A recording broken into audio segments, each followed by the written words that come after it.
Sekjen PDIP Hasto Kristianto memenuhi panggilan pemeriksaan Komisi Pemberantasan Korupsi KPK terkait kasus dugaan suap pergantian antar waktu PAW Harun Masiku. Hasto datang didampingi tim kuasa hukumnya beserta simpatisan dan pendukung dari PDIP. Hasto menyatakan siap memberikan keterangan dan kooperatif kepada penyidik KPK.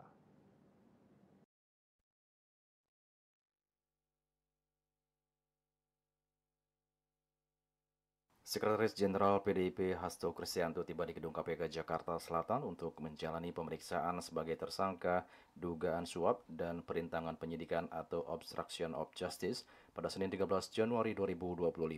Hasto tiba sekitar pukul 9:32 waktu Indonesia Barat dengan mengenakan kemeja putih dan dibalut jas hitam.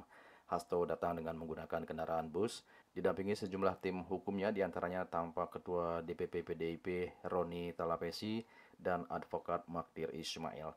Sebelum memasuki gedung KPK, Hasto sempat memberikan pernyataan kepada awak media.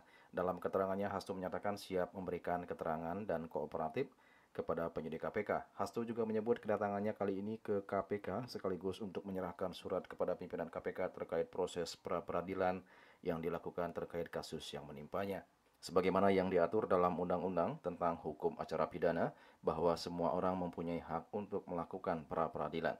Pada pagi hari ini, didampingi oleh seluruh penasihat hukum, kami datang ke KPK untuk memenuhi seluruh kewajiban saya sebagai warga negara Republik Indonesia yang taat hukum dan sepenuhnya menjunjung supremasi hukum yang berkeadilan.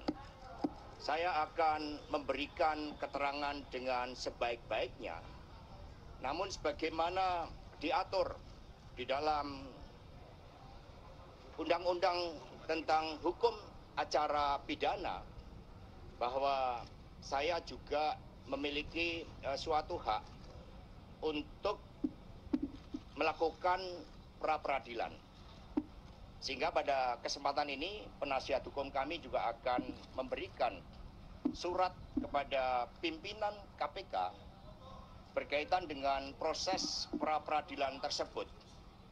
Apakah surat yang kami sampaikan tersebut nantinya berkaitan dengan pemeriksaan saya akan tetap dilanjutkan, atau pimpinan KPK mengambil suatu kebijakan untuk mengikuti seluruh proses pra-peradilan, kami serahkan hal tersebut kepada pimpinan KPK. Karena kami percaya bahwa mekanisme dan prosedur hukum akan ditempuh dengan sebaik-baiknya dengan prinsip-prinsip asas praduga tak bersalah. Diketahui Sekjen PDIP Hasto Kristianto telah mengajukan gugatan pra-peradilan ke Pengadilan Negeri Jakarta Selatan pada Jumat 10 Januari 2025 atas penetapan tersangka dugaan korupsi oleh KPK. Permohonan pra-peradilan sudah terregistrasi dengan nomor perkara 5-PDIP-PRA-2025-PN Jakarta Selatan. Suli Suwarte dan Ketut Semadias melaporkan.